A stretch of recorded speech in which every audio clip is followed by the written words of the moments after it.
আসসালামু আলাইকুম। আপনাদের কিন্তু অনেকেরই ক্যাপকাটে একটা সমস্যা দেখা দিছে যে আপনারা ভিডিও এক্সপোর্ট করতে পারতেছেন না। যখনই আপনারা ভিডিও এক্সপোর্ট করতে চাইতেছেন তখন কিন্তু আপনাদের ফোনে নো ইন্টারনেট কানেকশনটা দেখাইতেছে। তো এই সমস্যাটা শুধু আপনার না, এই সমস্যাটা বর্তমানে প্রত্যেকের দেখা দিছে। আর এই সমস্যাটা ইন্ডিয়াতে সবচেয়ে বেশি দেখা দিছে।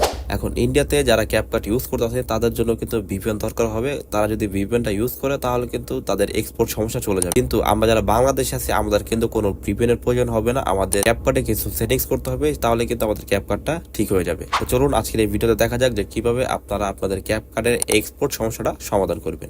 ওকে, তো প্রথমে আমরা চলে যাব গুগল প্লে স্টোরে। এখান থেকে সার্চ বারে লিখবো হচ্ছে ক্যাপকাট। ক্যাপকাট লেখার পর দেখতে পাচ্ছেন আমাদের ক্যাপকাটটা কিন্তু আপডেট চলেছে। তো এখান থেকে আমরা আমাদের ক্যাপকাটটা আপডেট দিব। তো আমাদের ক্যাপকাট আপডেট হয়ে গেছে। এখন আমরা ক্যাপকাটটা ওপেন করব। আমাদের সামনে একটা অ্যাড আসছে, অ্যাডটা আমরা স্কিপ করে দিব। এখান থেকে আমরা সেটিংস অপশনে ক্লিক করব। তারপর এখান থেকে নিচে ক্লিয়ার ক্যাচ এখানে ক্লিক করব। কনফার্মে ক্লিক করব। তো আমাদের ক্যাপকাটে যে ক্যাচ ফাইলগুলো জমা হয়ে গেছিল ওই ফাইলগুলো কিন্তু এখন এখান থেকে ডিলিট হয়ে গেছে। এখন আপনাদের ক্যাপকাটে এক্সপোর্ট করতে আর কোনো সমস্যা হবে না।